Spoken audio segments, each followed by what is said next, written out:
Hello बच्चों, नमस्कार। चलिए इस क्वेश्चन को करते हैं। जेईई मेंस 2025 में पूछा है। कार्बन फैमिली का क्वेश्चन है बेटा, ध्यान से देखिएगा।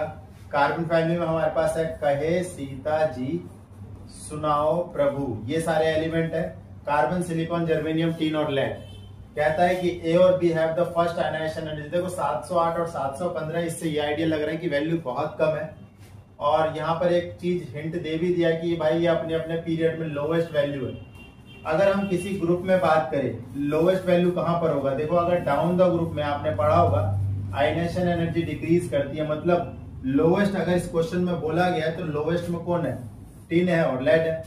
ठीक है, टिन है और लेड है, मतलब यहीं पे बातें करनी है। देखो नीचे डाउन द ग्रुप में टिन और लेड के केस में एक इनर्ट पेयर इफेक्ट नाम से एक कंसेप्ट होता है। इनर्ट पेयर इफेक्ट की वजह से इनका ऑक्सीडेशन स्टेट +4 की बजाय +4 लेस स्टेबल होता है, +2 जो होता है वो मोर स्टेबल हो जाता है।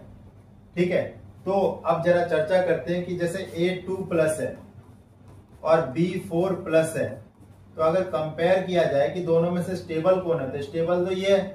बट क्वेश्चन हमारे ये है ही नहीं।